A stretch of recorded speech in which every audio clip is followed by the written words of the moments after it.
when people would ask me years ago at my gym, like, oh, would you want to go pro? And I'm like, well, I would love to go pro one day, maybe by the time I'm 30. And I had no idea. 5 minutes later. I'm 29 now. So it's like, by the time I'm 30, I'm going to the Olympia. It's freaking crazy, man. It's an incredible feeling.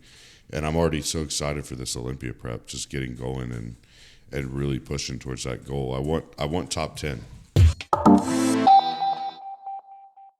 Hey everybody, welcome to It's Just Bodybuilding.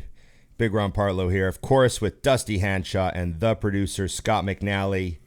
Remember to like, share, subscribe, comment, and... ring the bell. Damn. The early bell hits, man. It hits. Yeah. We're a couple hours ahead of schedule today because somebody likes to get up early.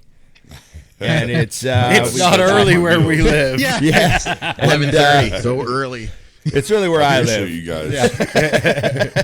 Everything's relative to me. That's how I see the world. Actually, I appreciate you sacrificing some sleep. No, it's all good. It's good. I should be up. Jordan Hutchinson, 2025 Dallas Pro Champion with a new ticket punched to the Olympia. How are you doing, my friend? I'm really good, man. I'm on cloud nine. It's finally actually set in because after Tampa, I was just locked back in for Texas. So now the two wins have kind of really biggest back-to-back wins for me. Yeah, I'm stuck on the latest news. A week ago, that's like... Yeah, your other show means that's nothing old news. now. Yeah, that was so long ago. Everyone's forgotten. But that's so the bodybuilding world, isn't it? No one remembers. It's your last show. No, You're only as good as your last show, Jordan. I know it. It's good to win them all like you do, so you're always good. Yeah. 2 weeks in the news in a row. I'm good with that. Yeah, Right? It's good. So the most important question that is, who's your barber? Oh yeah, dude, I've got a great barber out here in Dallas. His name's Cy, and I have everybody out here asking. I'm like, maybe I shouldn't start giving this away because then I'm not gonna have appointments. Can't get an appointment. So To start charging more, he's the man, bro. He's the man. Okay, that is a tight haircut. Thank you. I think that you strategically made your head look a certain shape to accentuate the physique. Like it matches. You got like a matching head body going on, which not every bodybuilder gets good. But I would like a slightly smaller head. I have a really big head. So on Instagram, people think I'm either shorter or smaller than I am. Then they see me in person because you see like Michael Krizo, he looks massive because of his tiny head. So it's like if you have a better head to body ratio, you look better on Instagram. Yes. Oh man. So yeah, just tell us how you feeling. Like you go into Tampa. I mean, we're terrible at show coverage, so we're not the place people go for the show coverage. But we were all seeing your pictures that you were posting, and we're like, oh, this guy's really dangerous.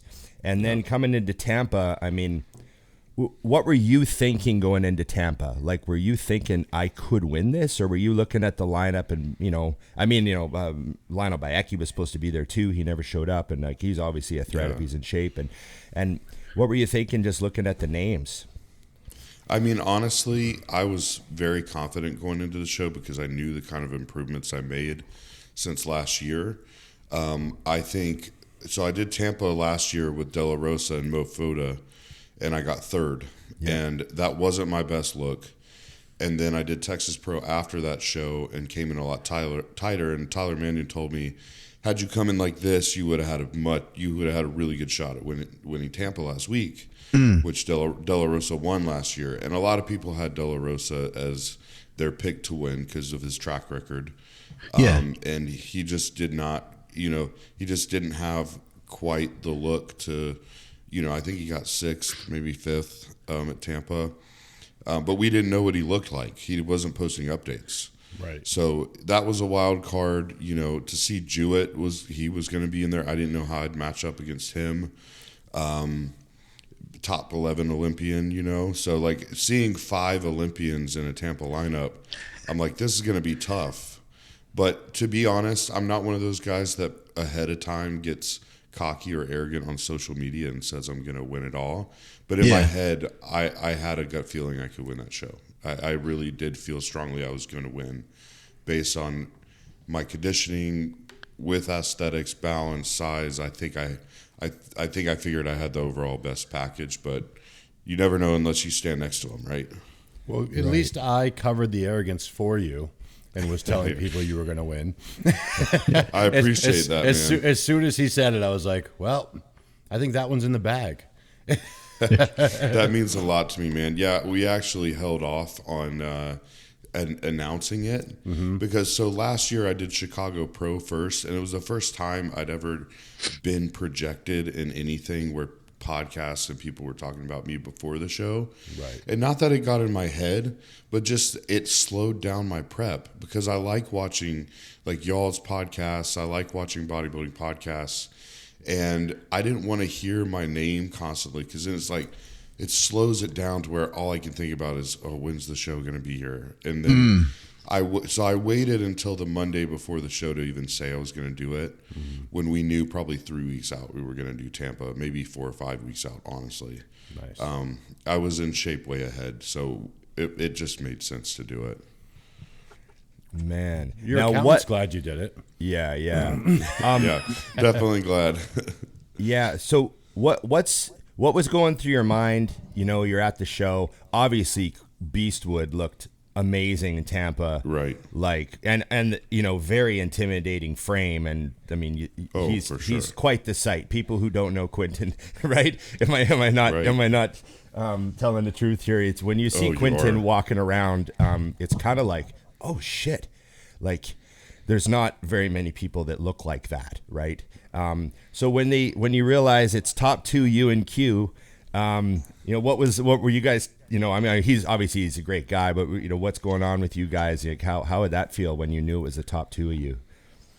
I mean, an incredible feeling. I told Quint, you know, after prejudging and after finals, how much it was just the time of my life to be in a top 2 call out like that.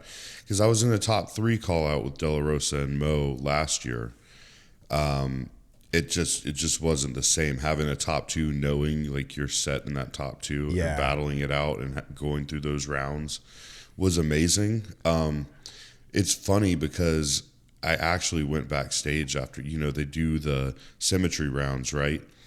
And I noticed that the judges were hardly looking at me when I first stepped out.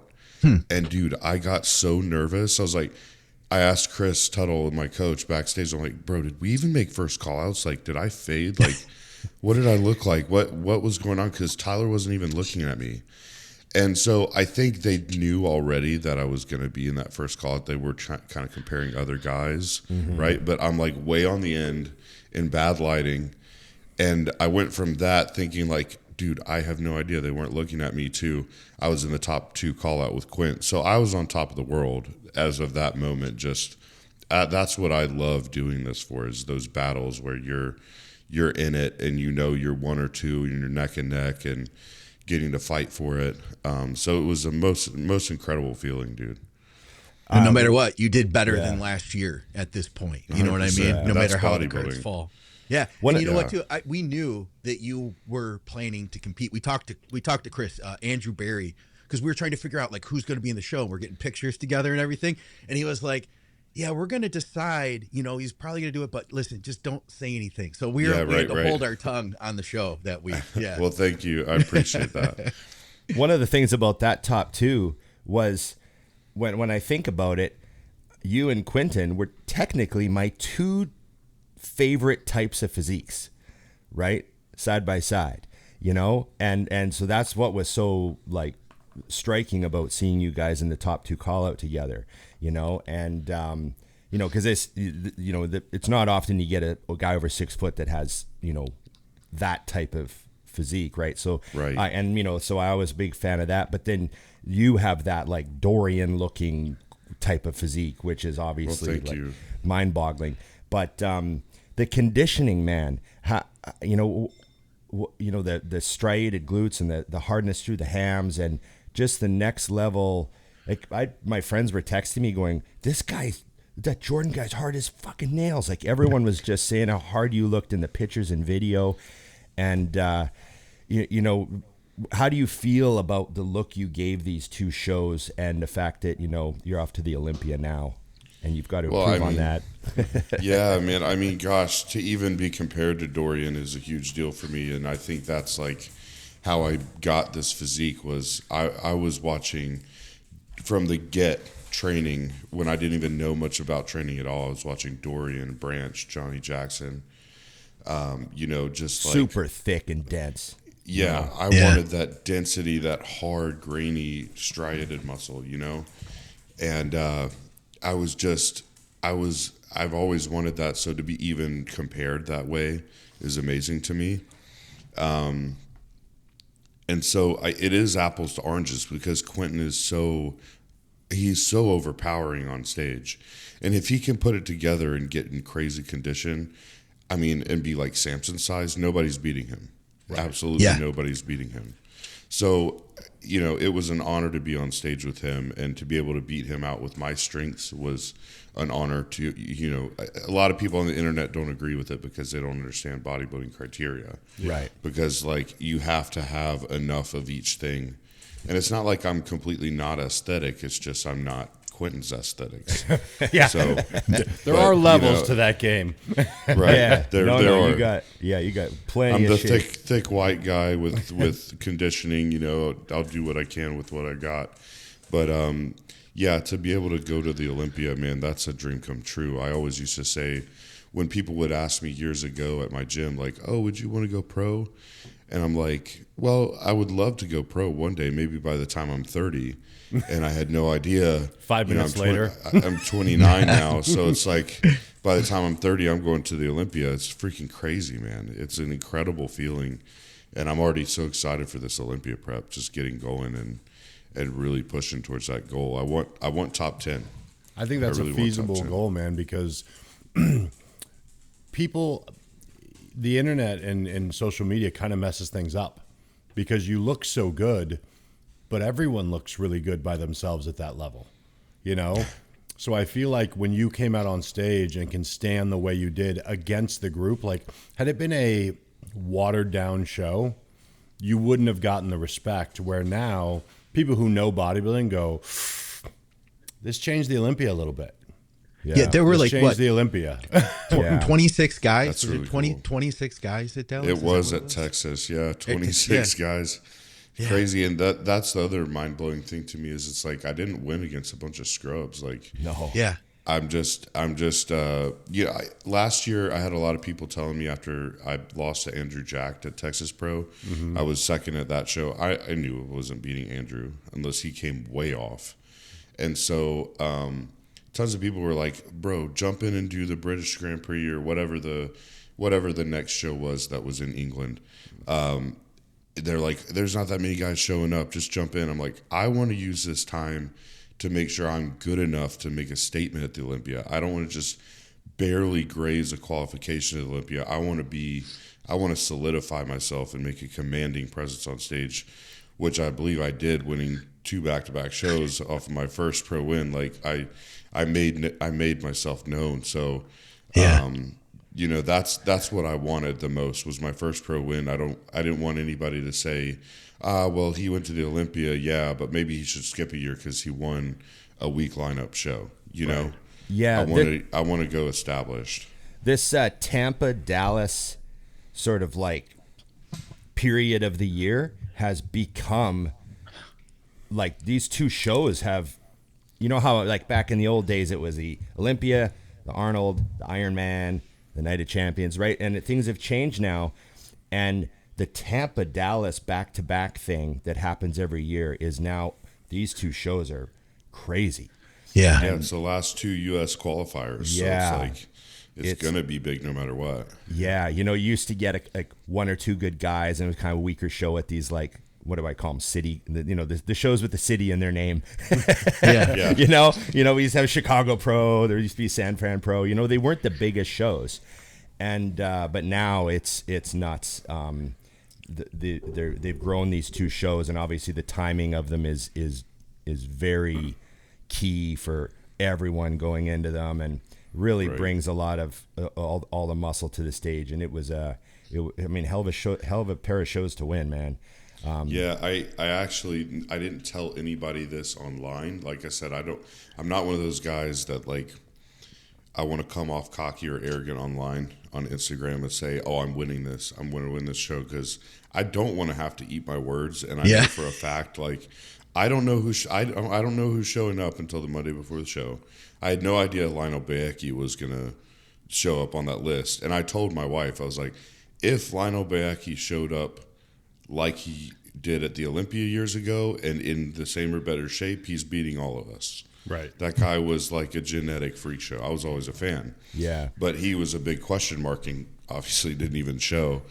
And his last showing was pretty bad. So, you know, I don't project anything online. I don't know who's going to show up. But before the show, my close circle knew. I was like, I want to repeat what Ian Valliere did in 2021 when he won Tampa and Texas back-to-back. And I was like, and I know that's like, that sounds like a really big expectation, but like that's what's in my head. That's what I'm going into the gym training for every day. And I made it happen, you know. So well, I mean, look at Ian Valliere, top 10 Olympia multiple times. Yeah. So I mean, and I always was a huge fan of his physique. Yeah. So like I love the big like mass guys, and it's funny because when I went pro at USA's 2021, I was called more of the smaller shape guy. Huh. But like now I've gained 40 pounds and it's like people are starting to say like he's more of a mass, hard, you know, Dorian type look. I'm like, wait, I am? Really? Like I'm one of the mass guys now? You know, so it's kind of cool because I always loved the massive physiques, which I still want more size while checking my waist. Like I still want to gain more, but it's like to be compared to those guys is so cool to me. Let me ask you. Oh yeah, go ahead, Scott. I wanted to jump in real quick with one. Is that so last year being just outside of that top two, and then this year, you know, being able to win both of those shows. What was the feedback you had gotten last year that you had been working on to get where you're at now? And from here, what do the judges say? Because I'm sure that you talked to judges already and stuff. And what do they want to see coming into the Olympia? Because we can all always improve, you know? Yeah, absolutely. So I talked to Tyler Mannion last year, and the feedback was I need more back, I need more arms. And thankfully, I love how Tyler, every show he judges, he gives those feedback videos, and he goes round the whole round, pose for pose, what he liked, what he didn't like, who won what pose, who lost what pose, and why. And he, through the whole video, he kept saying over and over that, you know, I made the improvements that they wanted to see. They wanted to see more back. They wanted to see more arms. And I did that, but I still need more. So truly, my back is where I'm missing. Back and arms is just, and it's happening. It's just you obviously can't just slap it all right there, you know, in a matter of 6 months. So it's a work in progress, and I'm getting really good at it. Honestly, I'm training with Justin Abbott. If you guys are familiar, with him, I don't know. He's got this freakish back, bro, like striated from his hip to the top of his lats, and he never used to have a good back. And so I'm like, this guy learned how to build a crazy back. And he's taught me a lot. And, you know, I believe in being coachable no matter what level you're at. And not, oh, well, you're placing behind me. You clearly don't know what I know. Like, I hate it when people are like that. I love getting criticism and feedback and like, oh, you can train better in this way. You can move this better this way. And learning better training IQ. So my back is going to keep coming up, but that's the main focus for the Olympia is my back, my arms, and then major core control and keeping the waist really tight. So what have you done to improve your back and arms over the last year? I mean, I can't skip over that. There's people at home. Right. Well, what do you do? Well, a lot more volume, I will say, for especially back. I train back twice a week now and have been for a while, but we increased volume even more. And I kind of pulled back on my leg volume because my legs grow. I swear I could do one set of squats per week and they'd grow. But like, I just had to pull back for my recovery budget from like chest and legs. I hardly touch my chest. It's like 3 or 4 movements once a week. And then, you know, I'll do some shoulder stuff that involves chest. But then what I started not being afraid of was doing heavier like compound movements that may recruit my chest while trying to train my triceps. Like we've been doing this guillotine press twice a week on the Smith machine. Oh, yeah, I love And those, my pressing strength, bro, I've never had such good pressing strength at the end of prep. I'm like, what is going on? I always lose pressing strength. And so it helped my arms a ton, helped my upper body fullness stay, and then really, really nailing my lats. So like not being afraid to just stick to a cable high row for 3 hard sets to start and cable pullovers and then a single arm cable lat row and then do some heavier movements, but not just going barbell rows, dumbbell rows, all those kind of things that just like at this stage, I can't detail my back with those big heavy movements that I did when I started out. You know what I mean? Like the way I have to train now has to evolve from what it was when I was lower 200s, like around 200, 220, right? Where I'm like off season, almost 300, like my back has to be detailed. So that's a lot of what we changed. More arm volume as well, more arm volume overall. Okay. So does Chris Tuttle, does he help with that programming, or is it more like you and Justin are on that and Chris is working with you from the diet perspective, or just wondering how all those pieces fit together? It's a cool hybrid. So Chris trusts me with my judgment on picking movements. We'll kind of decide on something that makes sense, but he will never pick my movements or necessarily sets of reps. Like he'll give me an idea of, he'll ask me, how much volume are you doing for this? Okay, let's add a couple sets here. Like try to increase your volume here. Let's talk about it. And we kind of come to an agreement, but me and Justin run our training. So we pick the movements. If there's something that needs to be swapped out, we swap it out. If we feel like, and then there's sometimes where we train instinctively. It's like, bro, this is feeling so good. Like, let's run a 4th set. Like, this feels really, really good. Mm-hmm. So I think it's just a hybrid of everything. Chris has given me a lot of stuff to do for my core control. He just sent me an email yesterday about that. If you looked at my Tampa look versus my Texas look, my waist is actually way tighter and my ab and thigh got way, way, way better. It was just a week of like absolutely hammering, working on cinching in my waist, cinching in my core, being conscious of it. So there's a lot of stuff like that Chris will do with me. But Chris is a little less hands-on on my training itself. Mm-hmm. Right on. So, yeah. What about peaking twice in a row like that? I mean, a lot of people think that that's very, very difficult to do. It's a good point. I think that it's not that complicated. People overcomplicate the 2 shows in a row thing. But tell us what your strategy was. So the thing is you have to, like, Chris follows data, and yes, he follows my pictures, there were only a few days there where we were away from each other. It was like Sunday travel back, and then by Thursday morning, he was at my house because we're 30 minutes away from the venue, stayed the night, and then we were at a hotel right by the venue. So he had his eyes on me the whole time. But he's also very specific about data, weight, how my body's accepting water intake and stuff like that, sodium intake. So the peaks were super different. And my body surprised us a lot. We were keeping water high and I kept getting drier, and then we kept adding food and I kept getting drier, and it was like we were waiting for my weight to spike and it didn't.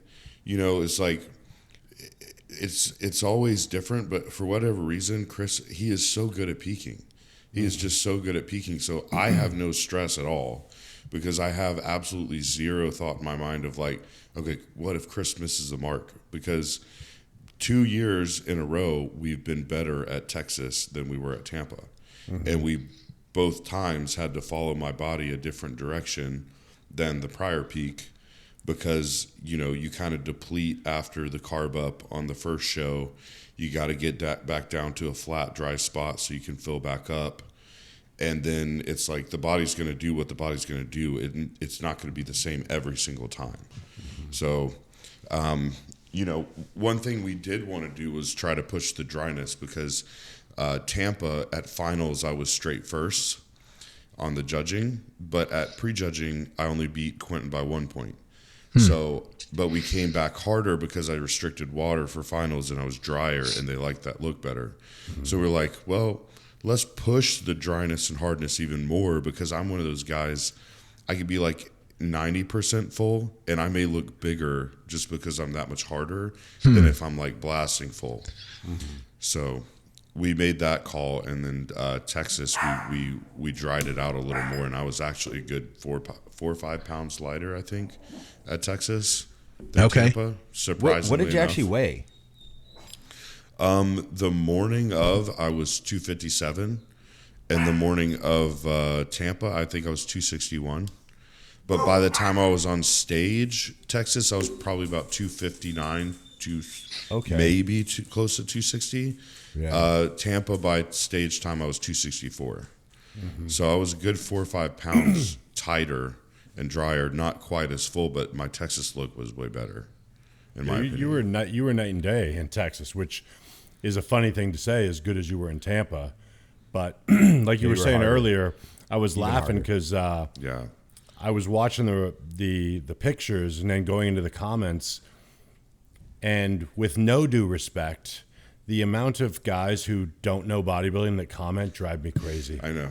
I just ignore it, bro. It was funny because, Chris actually responded to one, and I thought it was so funny because the guy was like, beast mode all the way, and this was in Dallas, and Chris responded, he goes, I love Q, but he was better last weekend, and he was better last weekend, and we're better this weekend.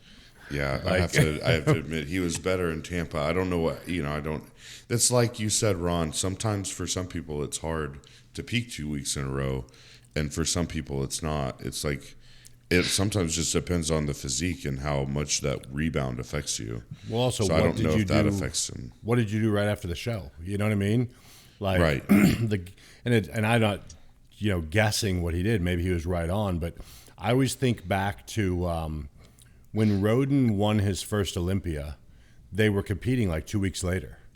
And I asked Chris, I said, I saw Chris the next day, and I said, what did Roden do to celebrate after the show? He goes, I got one text, can I have one bran muffin? And he's like, it's sure, never just one. Have one. And he goes, that was the only thing he ate after the show.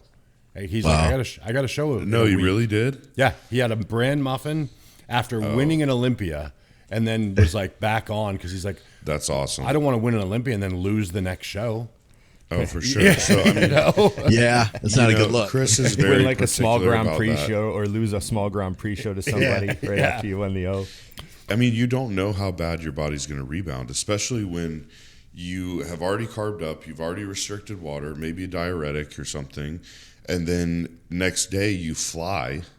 Yeah. And then hopefully you get all your water in that day. You're probably not getting enough movement in. And it's like by Monday you're a water buffalo. So it's like you just can't do that. So the last 2 years at after Tampa, both times we did go out, but we just had I had a steak, and he portioned, literally, Chris let me have a few fries. So he let me have a New York strip the night after I won Tampa, which we'd hardly had any protein all day. Right. So we went really low protein to carb up.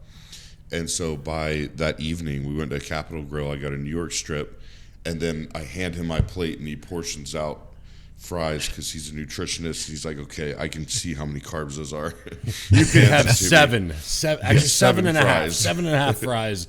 Yeah. The other thing that's interesting that I thought about while you were talking is a factor for you that no one else had after a show is adrenaline.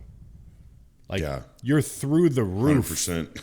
Yeah, there's that. We've all had that where you're like through the roof for a moment, and the next day you feel like you get hit by a bus because it drops. 100%. Yeah, can't sleep. Yeah. And so your body has to. Yeah, your body has to react to that somehow as well.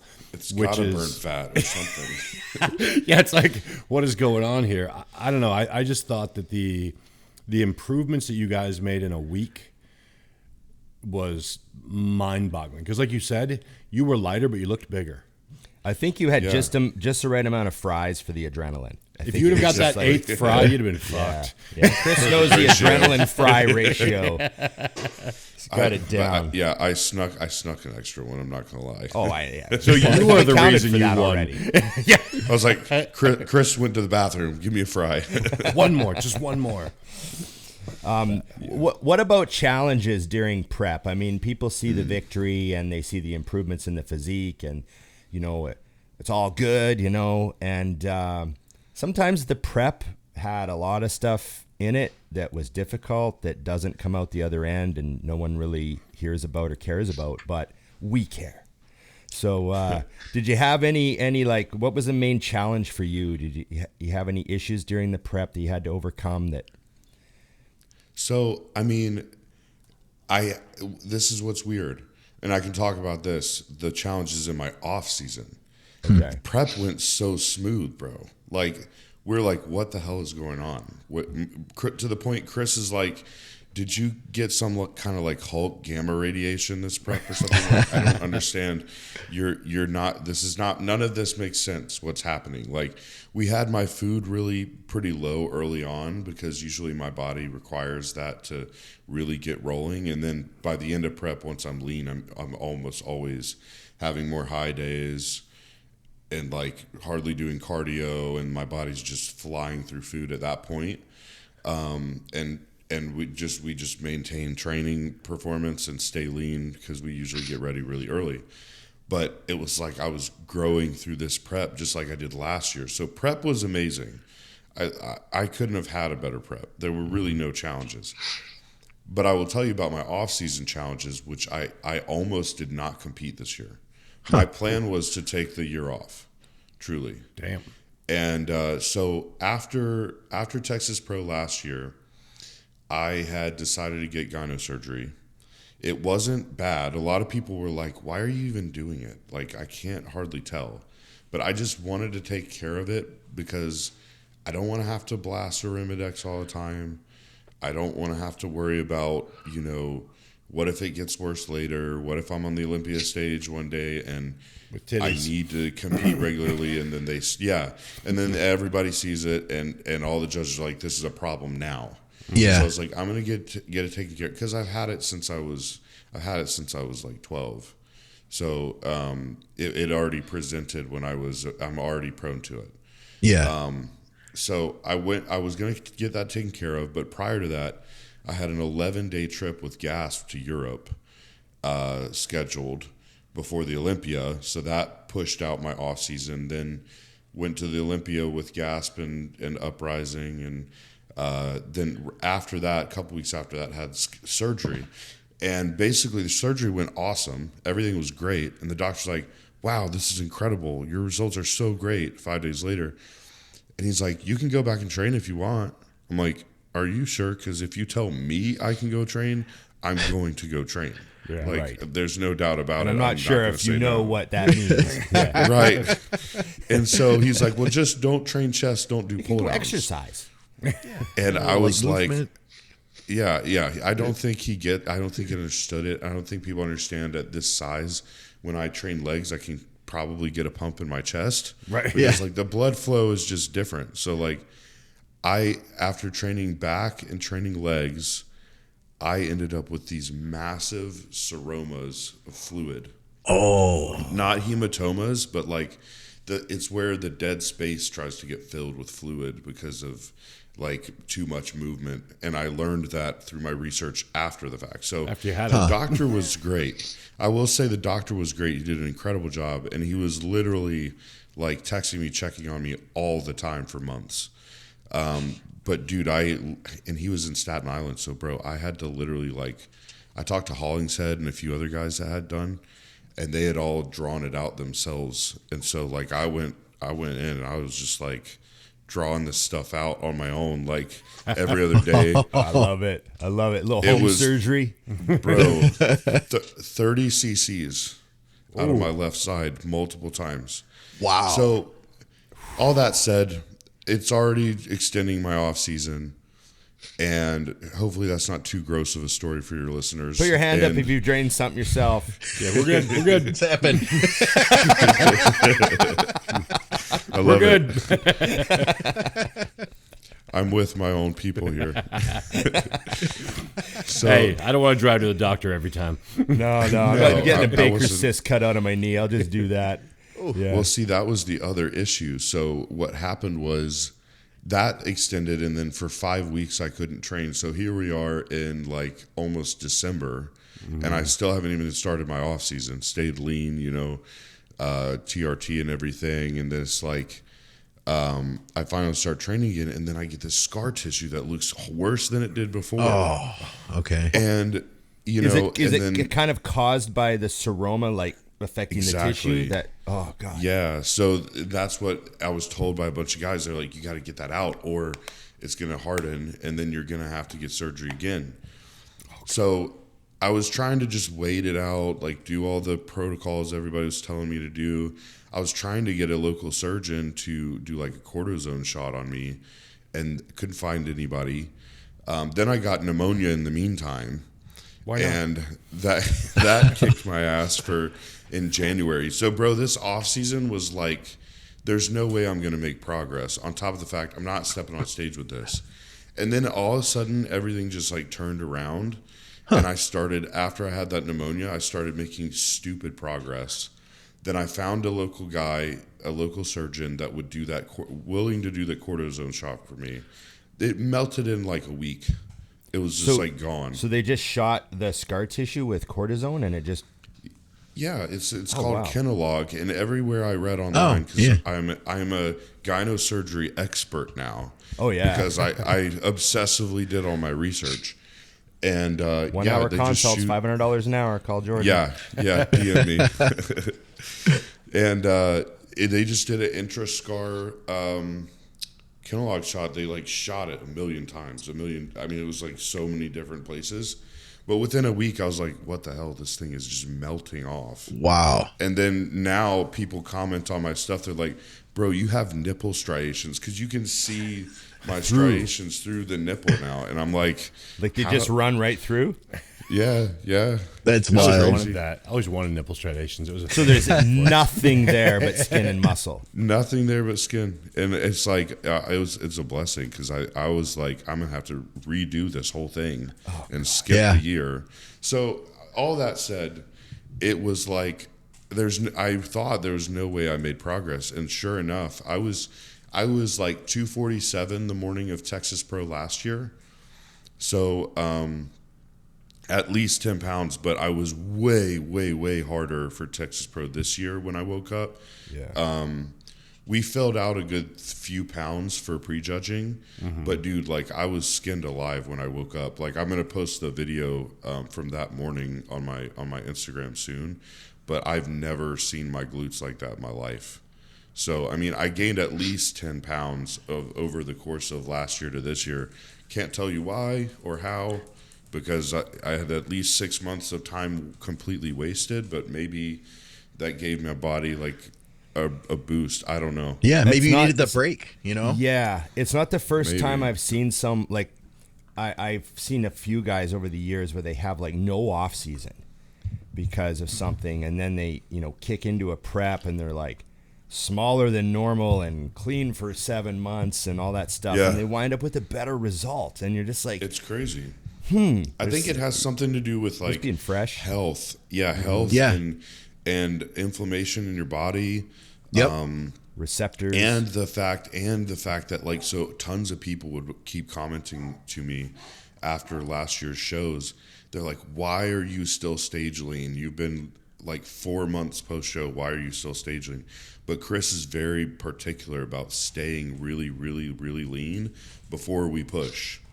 Before we start growing and pushing food. So like I stayed lean I've never maintained that level of conditioning for that long. So like the post show period where you're getting all your recovery in, is like stay lean. I mean, dude, all the way through the surgery, all the way through I don't know that I ever lost some level of glute lines all off season. Right. So it was I believe strongly that you don't, when you get to a certain level, you do not have to get fat and bulk up and add a bunch of body weight that you have to pull back off to grow. I agree with that. I think that's a young man's game. You know, young and young and experienced, not in age. Because like I say the same thing. Like when young guys come to me to grow, I'm like, well, what will you eat in the amount that I need you to eat? Oh, you like ground beef? Cool, we're gonna do that. You know what I mean? And then with seasoned guys, I'm like, I don't give a shit what you want.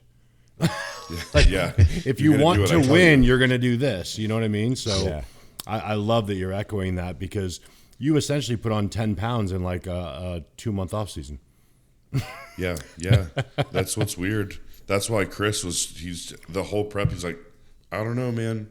You got some kind of like superhuman Hulk juice or something like that. I don't know what's going on. Chris should have lied and took full credit for that. He's like, see, I told you. Yeah, this is what Chris I do. Marketing is coaching very well. I would have lied my ass off. This is his own idea. Yeah. Well, it is what's cool is he doesn't do anything dogmatically. There's so many coaches that are just like, this is the way it goes. You use this, and this. Mm-hmm. You diet like this on fish, on vegetables. You've got to do this amount of cardio. You got to do fasted cardio. Like, he's very much follow what the body is showing us, and then we decide. And so there's nothing he does that's a one-size-fits-all. Or from week to week, everything changes. It's depending on what the body's doing. So on top of that, Chris threw a curveball at me. And in the going on 6 years I've been with him, he's never given me a dirty refeed.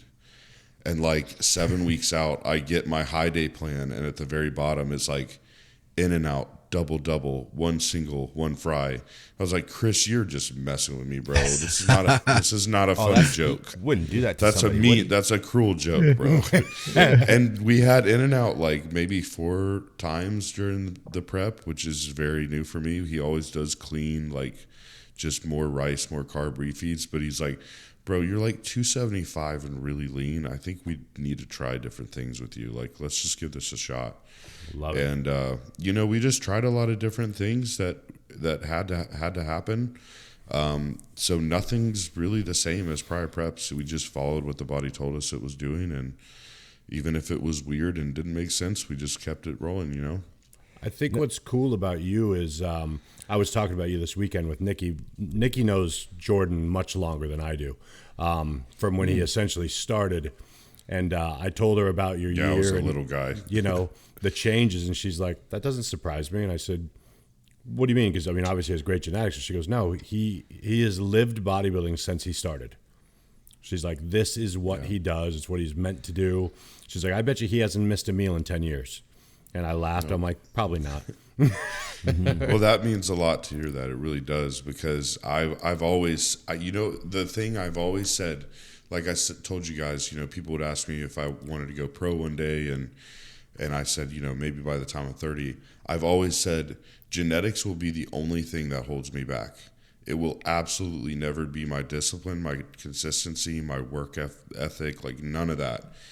It will have to be whether or not I have the genetics, and I'll find out one day if I have enough or not. Right. But that's what I always told everybody for years. We're talking back when Dusty's talking about years ago when I was living in Asheville and nobody knew who I was, and I'd never done a national show, I just love the process of bodybuilding, bro. Like, I love being in the trenches. I love training hard. That's why I train with Justin Abbott. He trains. We're so intense. Yeah, he is intense. I've seen his stuff. We've had him on the show before. Did we have him on here, guys? Or that might have been on Blood, Sweat, and Gear. No, but you've had him on BSG, yeah. Yeah. Okay. Yeah, I love it, man. And I can't really say this myself because I feel like it's blasphemy being coming from me, but a lot of people are saying that we resembled Branch and Johnny Jackson with how we train. That's cool. But we get that a lot, so that means a lot to me because, Branch has become kind of a mentor of mine after moving here and being with GASP. And he even said to my wife, because she works for GASP now, before Tampa Pro, he's like, Jordan's winning at least Tampa or Texas, probably both. Because he saw my updates. She kept showing him my updates. And so, to have that kind of support has been amazing, but also for me and Justin to be compared to like the Branch and Johnny Jackson kind of vibe, that's really cool. Like, have you gone through any workouts with Branch? Have you trained with him at all? And if so, I hear he's still pretty intense to this day. Yeah. Bro, he still trains hard, man. Dude, he kicked my ass. Like, what'd you guys train?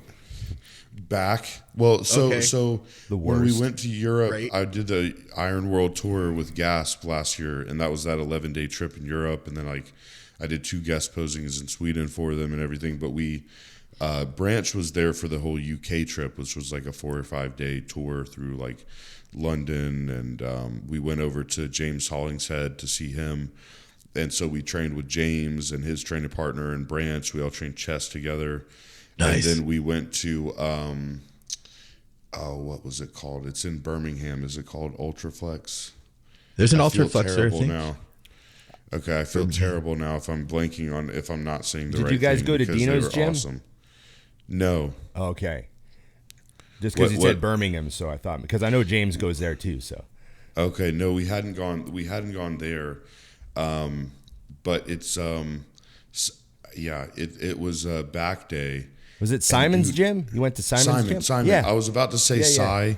Simon. I feel so bad because I really love Simon. He's awesome. And he even took us out to like a Brazilian steakhouse. But so that day at Simon's gym, we trained back, and dude, the speed that Branch was training at, it's just like throw on another plate, get your set. Like, it's cardio for 45 minutes straight. It's cardio. My heart rate probably didn't dip under 160.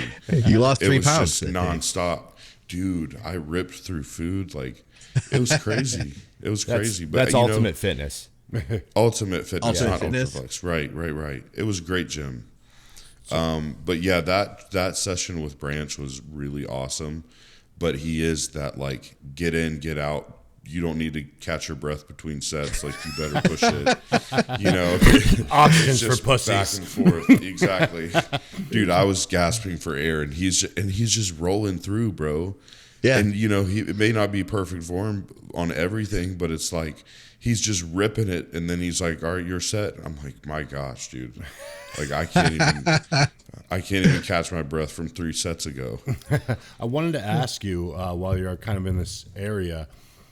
How much do you think, well, two parts. 1, why did you decide to move to Texas? And 2, how much do you think that move is the reason that we see the Jordan we see now? Bro, the move to Texas changed my life, to be honest. So first off, you know, I've always wanted to move from North Carolina to a more bodybuilding centric area. Red. Just to, yeah, exactly. 100%. Because so, you know, my parents, my family, they're all very conservative, gun owning,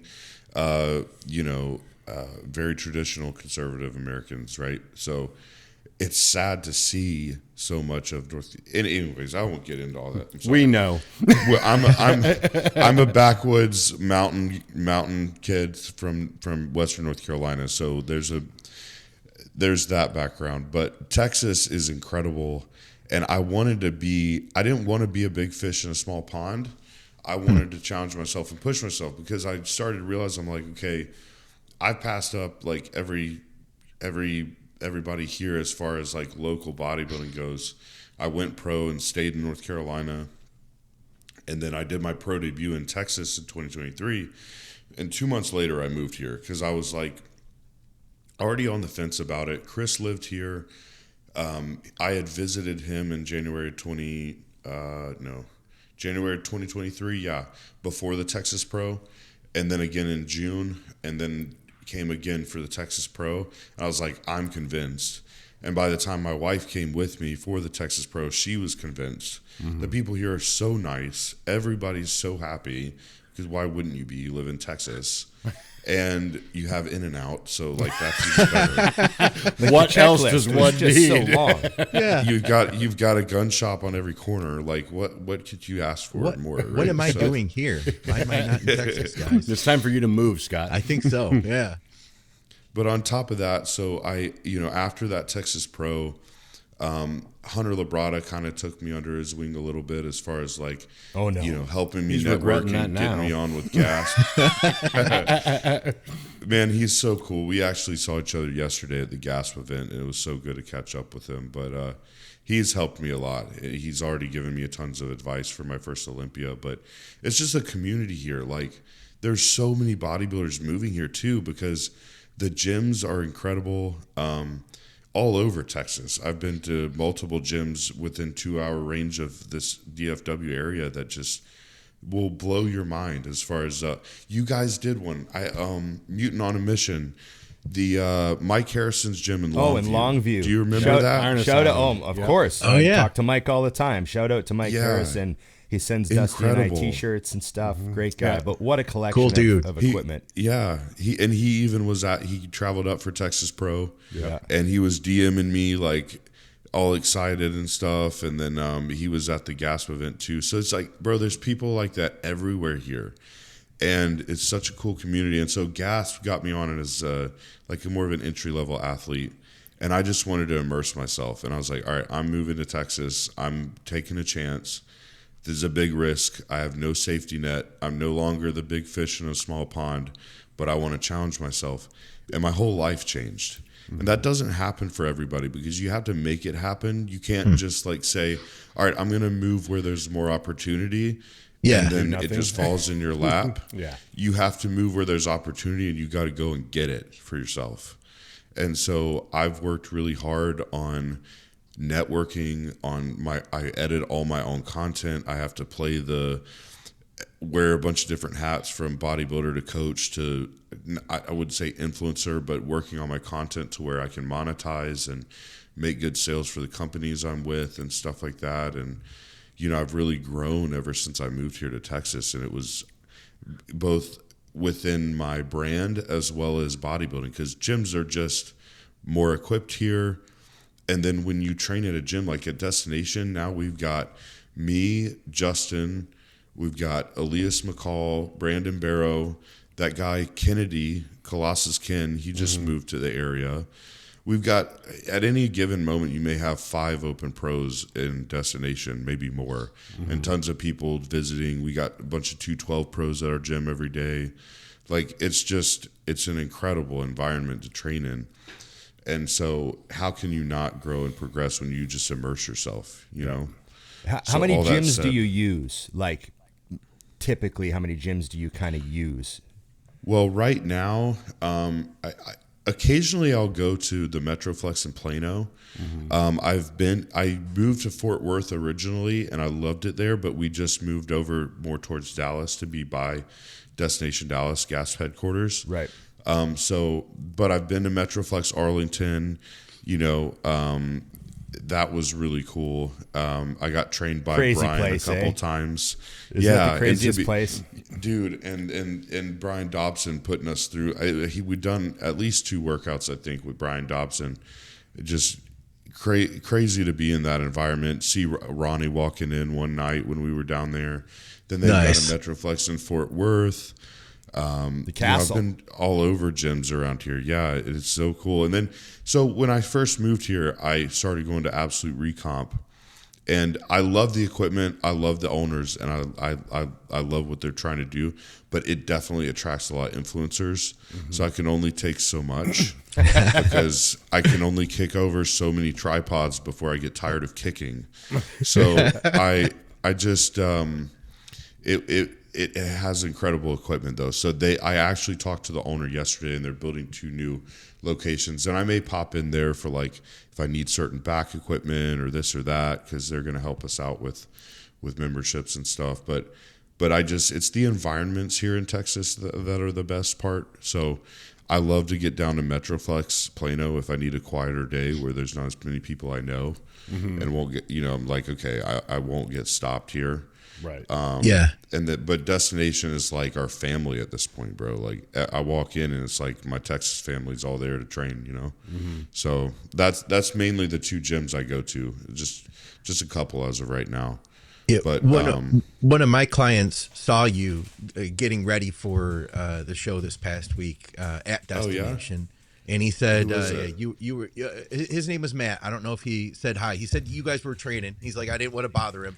But he said at that time, there was like 24 of the 26 open pros were like all there at the same time. It blew his mind. Really? How many people were there at once. Yeah, well, maybe not of the open pros. I don't know if I saw that. Or maybe he was talking about, was it yesterday?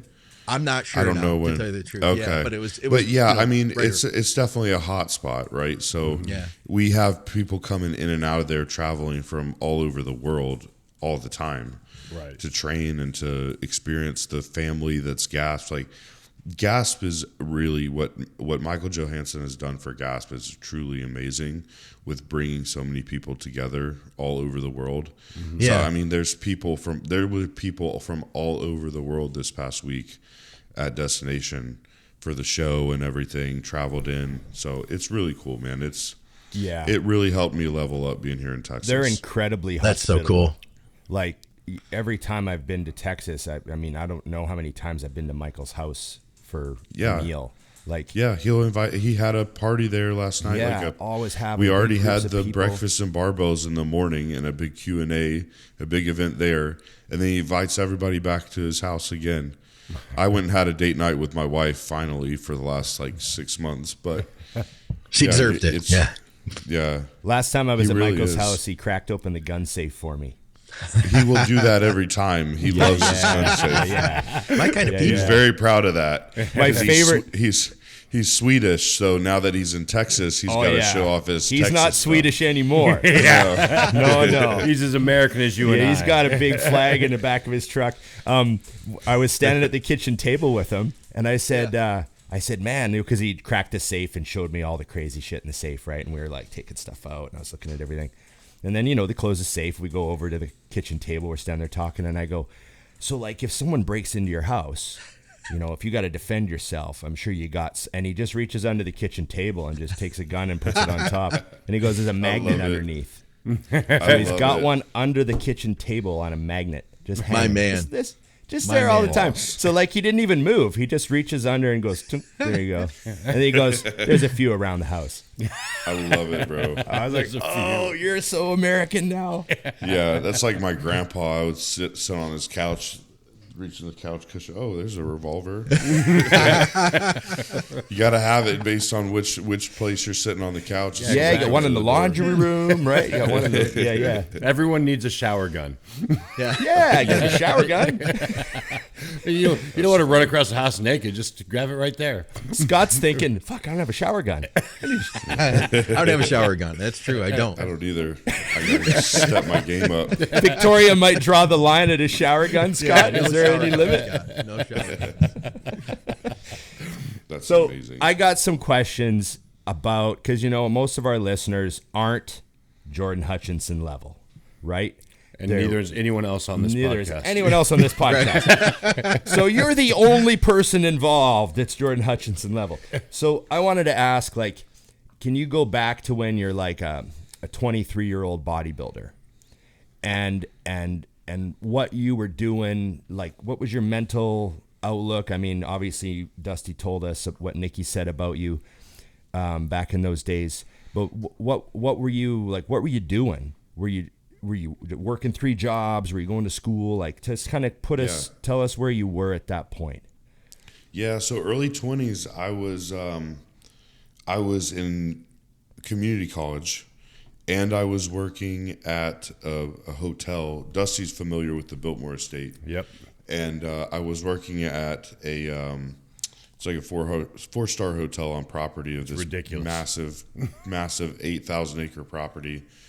And, driving cool cars and working there for tips. Now the tips were really good. They were good there because you got high rollers over there that travel from all over the world. So it was a decent paying job, but I was paying cash through college because, financial aid said my parents made too much money, but I've paid, I'm one of 5 siblings.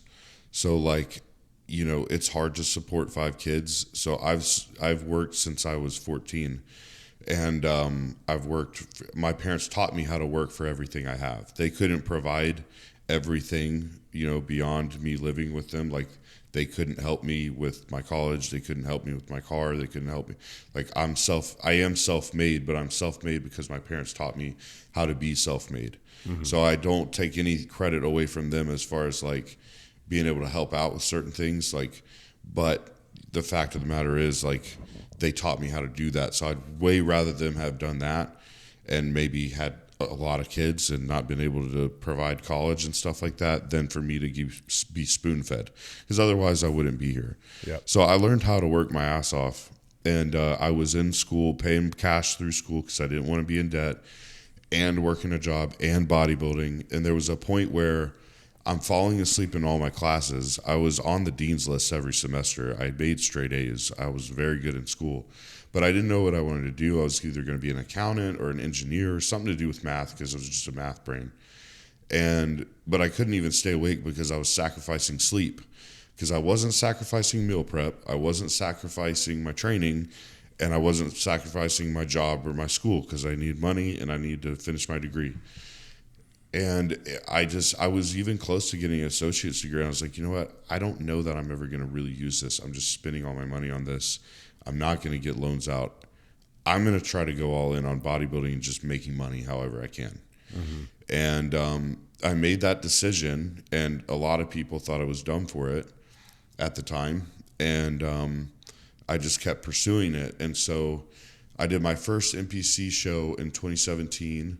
Prior to that was the Carolina Supernaturals, like an SBF Natty show, 2015. And then won the novice overall. Then 2018, I did another show, and it was my second NPC show, and I won the heavyweight class. And I took 3 whole years off.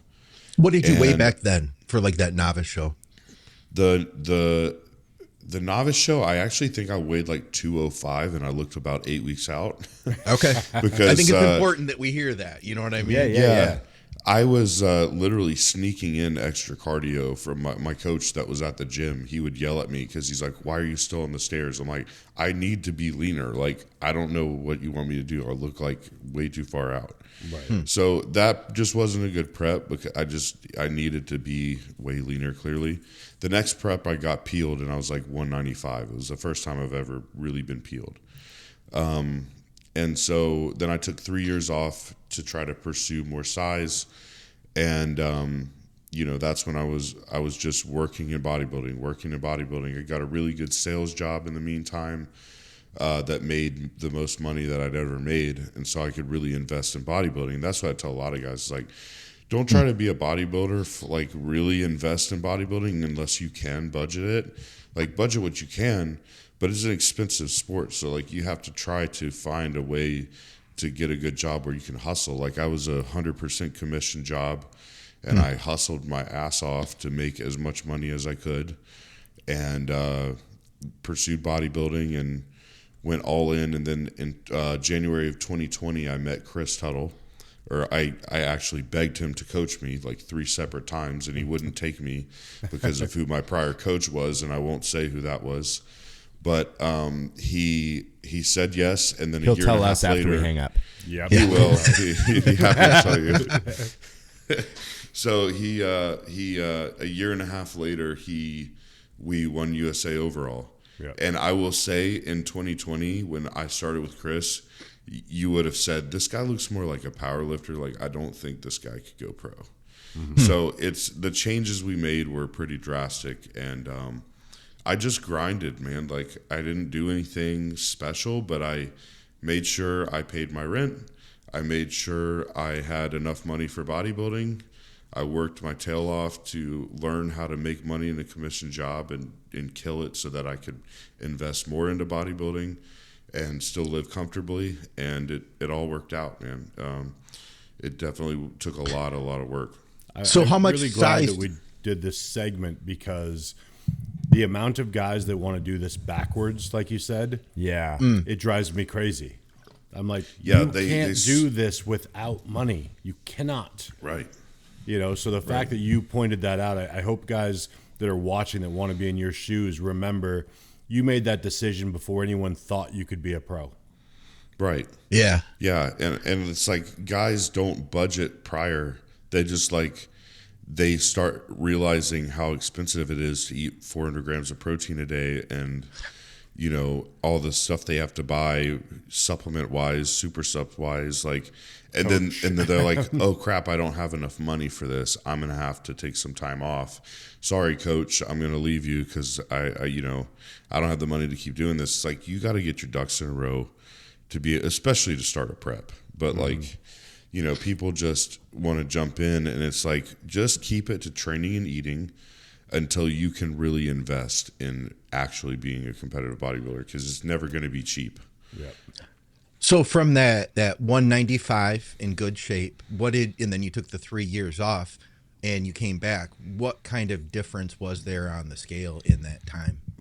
Oh, huge difference, 30 pounds. Wow. So I was top of the heavyweights. I think that morning I weighed 223 the morning of USA's.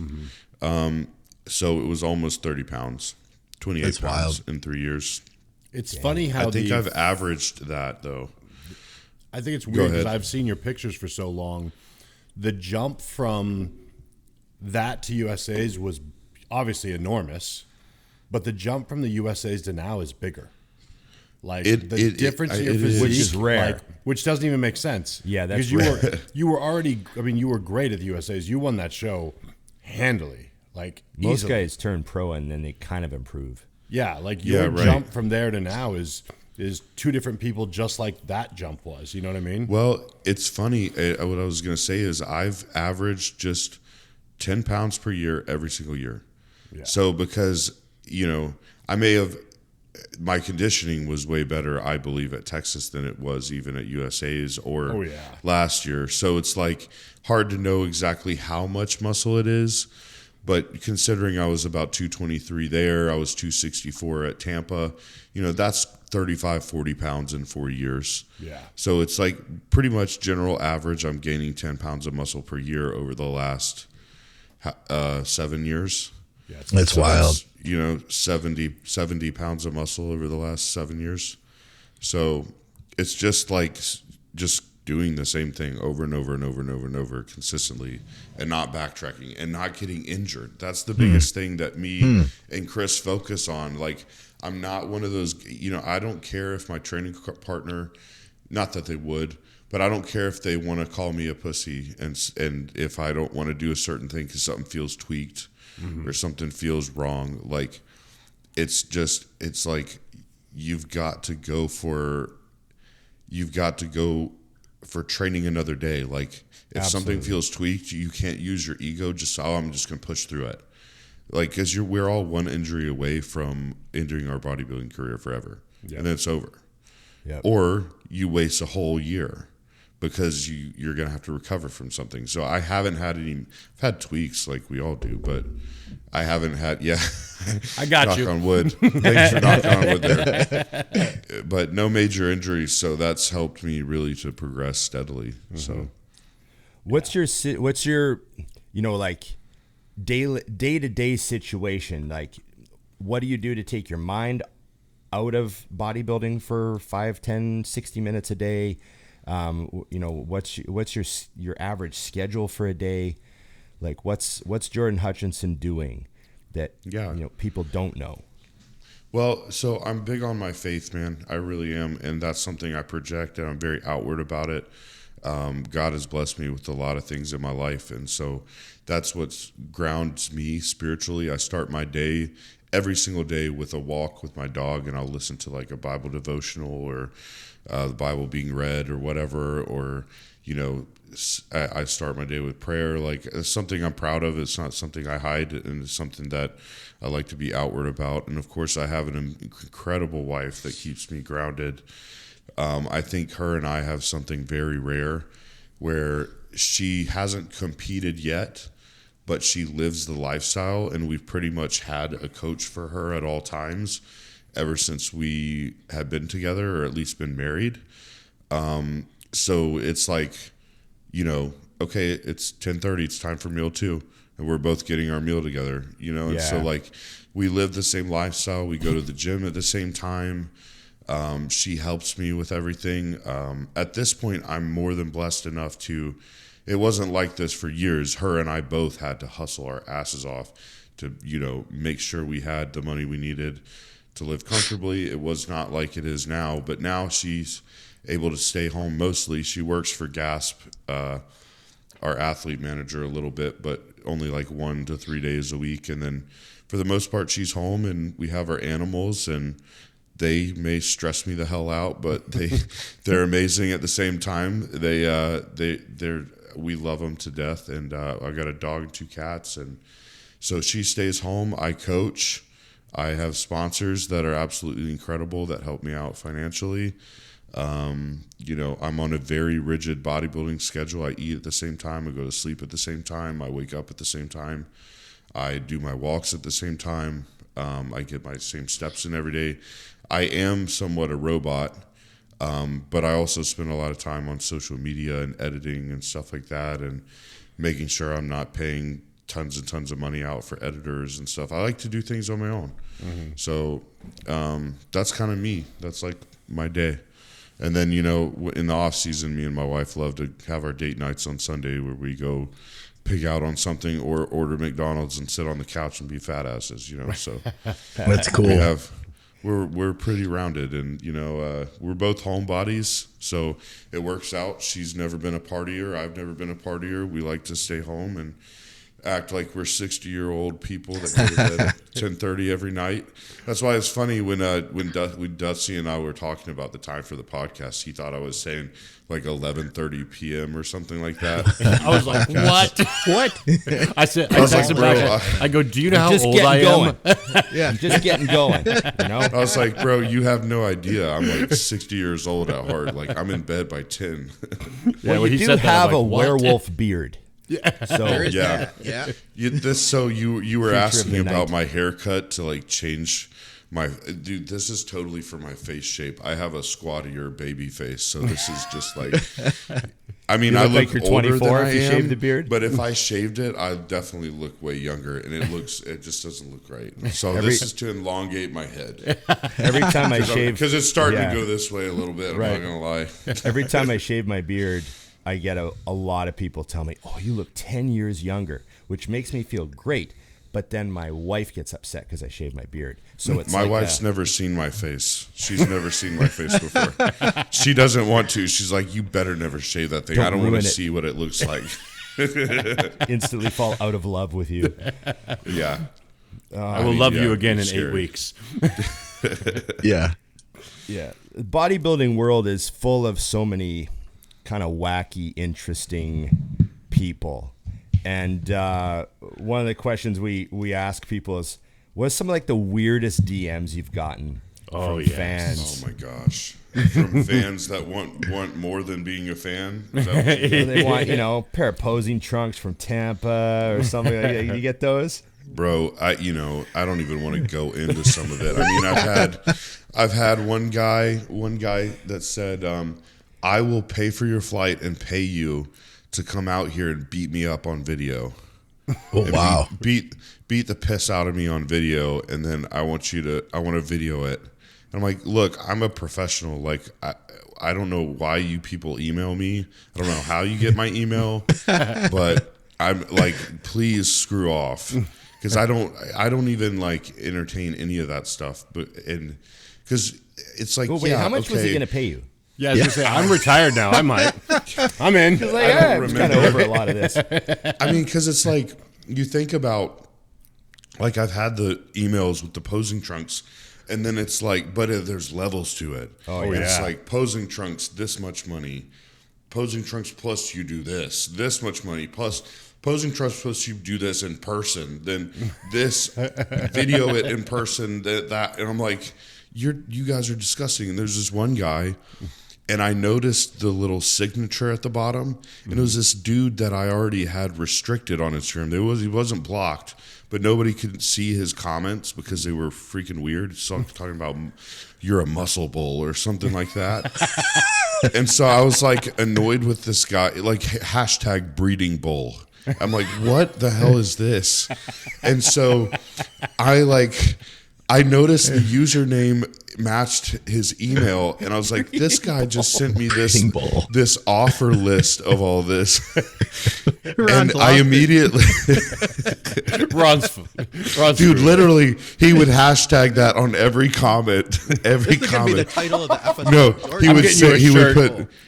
he would put that and hashtag myostatin bull.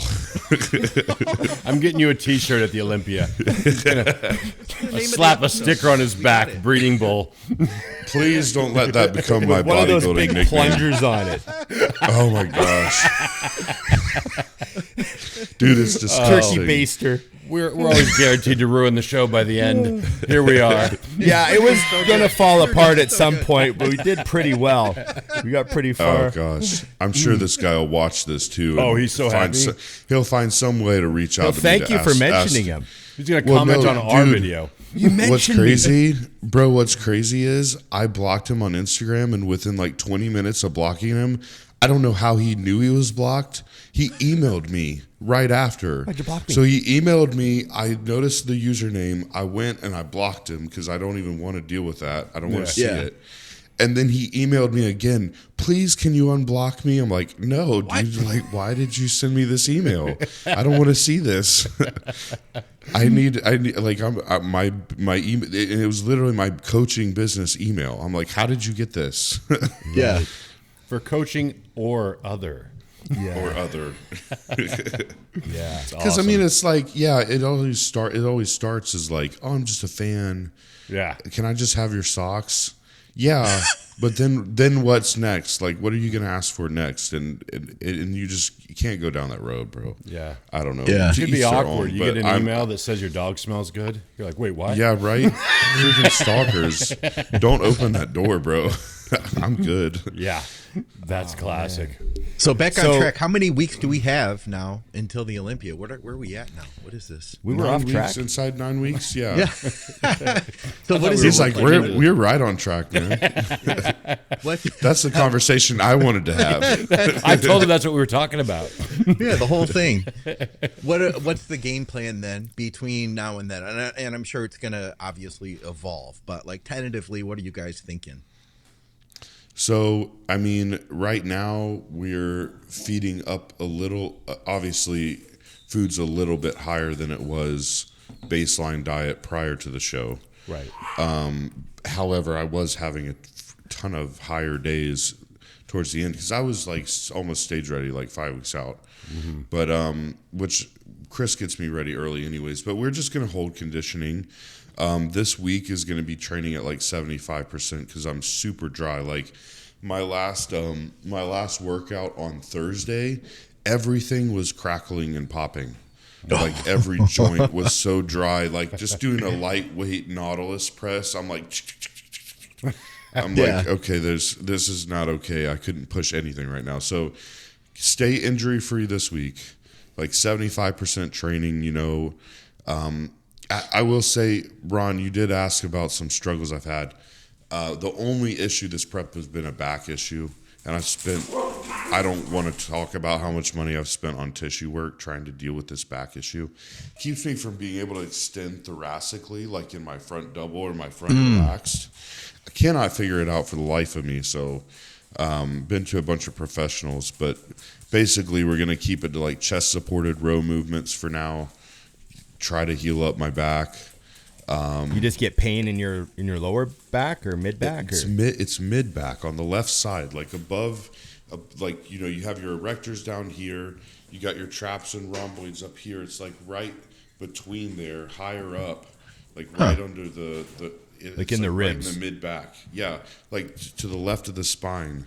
And I wonder if it has something to do with the rib, but I have tight psoas, tight hips, muscle imbalance, so it's like it's a number of things. So we're just working on being injury free, taking care of that so I can hit my front shots right and extend and keep my waist tight. And then we're going to this week he's keeping my food a little lower so I could have some food off plan.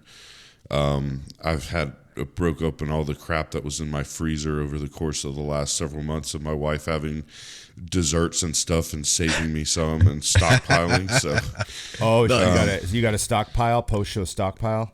Yeah, I just had like some cheesecake from Easter, and then like some cookies she's been accumulating from cookie dealers at the gym, and all kinds of stuff. So just having a couple meals. Yeah. There's now. So my wife is now famous for her being the local sourdough bread dealer. Ooh. She's known as like So bro, when I get sourdough, I legit get sourdough fresh from the oven. It's been out for like 30 minutes, and then cut it right open. So that's amazing. Yeah, so I'm sure I'll have some sourdough here soon, and we're just gonna like feed up a little bit, promote training performance, let the stress come off of my body, and then we've got a plan to keep my core super, super, super tight over the next 9 weeks, and just drill my posing. My posing got substantially better, literally from Tampa to Texas, especially like my ab and thigh, my side tricep. Jose Raymond and Guy Cisternino saw me in person and actually really helped me with my side tricep. There's a lot of posing stuff we're doing. Obviously we nail the conditioning. So like, I don't think I need to come in much sharper than Texas. We know what we need to do there. So it's just try my best to pack on a little bit to my back, a little bit of fullness, stay injury free, keep things safe this week, and refresh my body, and then go back into it. But to be honest, the way Chris preps me, by the end of prep, I do not feel that bad. Like I could sustain it for a long time. Like my training performance was great. I was setting PRs on legs like 3 weeks out. So, I mean, it's granted higher rep PRs. I'm not doing anything stupid, but, things go really well with the way Chris preps me. He really does things differently than the dogmatic approach that a lot of coaches do. What's your cardio max out at? 25 minutes, 5 days a week. So now Chris does steps. So he's more concerned about. So that's the thing. I don't do any fasted cardio. Yep. As soon as I put fasted cardio in, my training starts to suffer every single time, and it's because it's high fatigue first thing in the morning. I feel like it drives my cortisol up. Where instead I go like clockwork. I go for a 30-minute walk with my dog fasted every single morning. But it's low fatigue, probably 4,000 steps, 4,000 steps. Start my day off that, then I eat. And so I believe strongly in steps. Some people want to make fun of it and say, oh, just do your cardio. But why would I go and do something that's super high fatigue when I could burn the same amount of calories with a lower fatigue walking, and then do moderate amount of cardio just for general heart health and more calorie burn, as long as my training's hard enough? That's the other thing, is some people just don't train hard enough, and they need more cardio to supplement the fact that they're just kind of pushing around and weight in the gym because they're tired and on low calories. Right. And they don't want to push it. What's your step goal? Is it like 12,000 or 10,000? Right now it's 8,000. It's lower, but it got up to 11,000. Nothing crazy. Yeah. It was, it's been higher when I was lighter, but it takes a lot more to move my body now. So I think there's a lot of people that they'll get like almost 0 steps in a day. You know what I mean? Yeah. So for them, I mean, obviously they have to do something, but being active is a huge just part of our general expenditure, and people 100%. That are on their feet all day and moving around, and so I mean that's output. That's all this is we're creating a calorie deficit. It's so simple. Yep. So it's like, I've had clients before where they're like, oh yeah, I move all day, I get 3,000 steps a day. I'm like, I have that before 7 a.m. What are you talking about? Right. So I've had clients that were like nurses, and nurses get steps. Like some 18. Like 20,000 steps a day every single shift. It's crazy. And it's like, you don't need to be on a stepper for an hour. Like, no, not at all. You know not what I mean? At all. Yeah. Well, I had some rapid fire stuff here for you. What's your favorite supplement? You can only have one supplement in your regimen. Dietary one jar. Supplement? Yeah. Legal. Super supplement.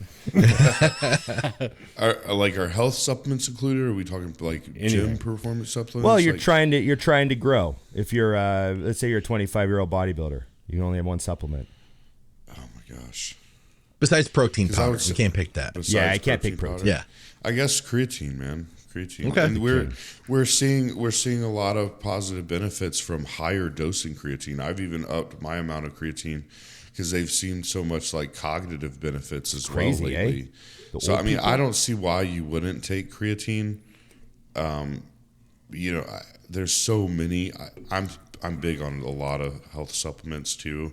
So, you know, fish oil, vitamin D3, like I can't choose between like, there's a few that are essential that you just choose don't between his go heart, without. his kidneys, and his cholesterol. Yeah, which organ do I need the most? Which part of your body you want to stay alive with? But I really like how I think I'll sacrifice the kidneys. No, yeah. But I like how creatine has become a health supplement. Yep. Yeah, it really has. It's so mainstream. I know people who don't train who take creatine. Yeah. Huh. You know, because of weird. the research now with all the brain shit. So They're taking 20 grams a day and don't go to the gym because they want their brain to function. But I mean, it's so beneficial. It's just weird to me. Like I hear these people like, I don't really want to take creatine. I'm like, why? It's so There's cheap. zero reason. Yeah. It's cheap. It's effective. There's nothing but positives. Yep. yeah. So, What's your favorite lift in the gym? Period. gosh, that's a really tough one. Probably an incline press. Even though I'm not a great presser. So like a incline Smith, that's just my go-to. Your chest and my disagrees. upper chest is Your chest says that you can bench 700 pounds. Well, I have a really developed chest, and I think it's because of how I press. Because I do have really long arms for my height. I will say that, but how I press has always been very, very efficient. So I think that's why I may press as a disadvantage to other guys that are using more triceps and shoulders, right? Where they're stronger, but they may not be stronger in their chest specifically. Right. So I love a good Cybex incline press, bro. That's probably my favorite one. And guess what day it is? That'll be my first movement today. Well, it's Monday. That Cybex Smith press is calling my name, and there's probably going to be someone on it, and I'm probably going to have to wait on it, but I will wait an hour for that Cybex Smith. Depends if there's a tripod involved. Is it still International Chest Day on Monday? Oh, yeah. Is that still a thing? Yeah. I always take part. I don't want to break the tradition. I broke the tradition intentionally for years, and then somehow I made my way back around to it. It all comes full circle, eventually. Yeah, why did I do that? Now everybody's doing chess on the same day. Two more quick ones. Pump up song. Big pump up song. Right now, it's Orbit Culture. It's this metal band. It's a song called Hydra. If you guys are into metal, are any of you guys into metal? Sure. There's one in my house that absolutely is. Okay. Listen to that song, Orbit Culture, Hydra. I introduced the guys at Destination to this band, and now it's like they've played it my whole prep. Nice. And yesterday I was at the gym for the event, and that song came on, and I'm like, bro, I want to go train so bad, but it's like the day after the show. I should probably take it easy. And I'm like, I just want to go squat. Is it like new super hardcore metal, or like? It's not. I don't like, bro. When these metal bands get like super dark, like death metal, and they sound like pigs, like no, thank you. Right. It's like some demonic crap. I'm good. Like, but these guys, they have a good blend. It's heavy. It's too heavy for many people, but it's like not over the top. Because I'm like an old school Pantera guy. It may be a little much for some you. Lamb of God, maybe. I can do Lamb of God. Okay, if you like Lamb of God, you'll like this. Okay. I got it queued up. It's queued up on my phone. Okay, last one, Jordan. Last one. You go to the Olympia, and you got a dream vacation lined up afterwards. I better line that up if my wife watches this podcast. No wives watch us. You're good. No wives watch us except Nikki. At least not this. At least it's not this far in. Yeah, for sure. What's a dream vacation for you and the wife? I think Hawaii, and we keep talking about it. We've never been to Hawaii. I would love to go there, some all-inclusive place, and just be like, no bodybuilding for 2 weeks. Like I've already talked to Branch about that. After the Olympia, he used to go up hunting somewhere where he didn't touch a weight, ate whatever he want for 2 weeks, and just like chilled. That's what I want to do. I would love to just say, screw it, we're going to Hawaii, all-inclusive resort. We're going to lay around, do whatever we want, eat whatever we want, not measure a single ounce of chicken, and just maybe not even eat chicken. Yeah, right. There you go. Maybe I'll just eat all the fish and all the sushi and get more mercury poisoning, and then I'm good. Perfect. My favorite vacation thing I've ever done was a helicopter tour of Oahu. Oh wow! With the door off, so beautiful. You can ask amazing. for the door off. So I had the door off, so you're sitting. I mean, I'm good on that. Oh, you're belted in. You got to have the door off, man. You feel like you're in a Huey flying into a hot zone. That's crazy. You know? me and my wife are both like horribly afraid of heights, but I mean, maybe if you're riding in the helicopter, maybe it wouldn't be that bad. It's just so incredible. Yeah. Oh, that's awesome, man. So thank you very much, Jordan. You're very generous with your time. He gave us 90 minutes. That's what I was told. So I don't know. Scott I had to told keep me it that. tight. He's got to train. No, keep it tight. No, I literally woofed a meal down right before this podcast, so you're not good. shrinking. You're not shrinking. No, we're good. Okay. Good luck at the Olympia, man. Like, Yep.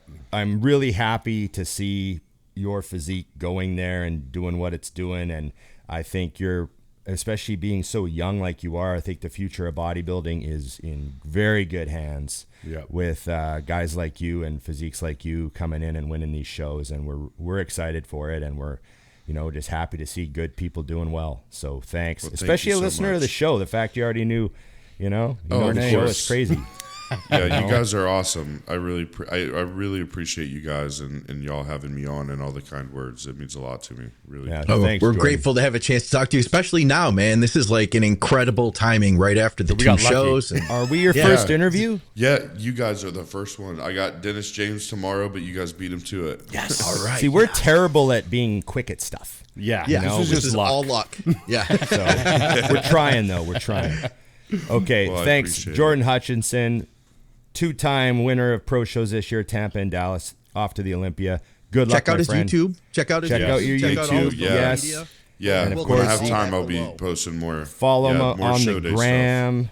Follow him on the gram. Okay. Good luck, man. We appreciate Thank you guys so much. Remember, everybody, like, share, subscribe, comment, and Ring the bell. And remember, IamMutant.com. Go to IamMutant.com. Get your IsoSurge. Get your all in. And everyone should get on the gear.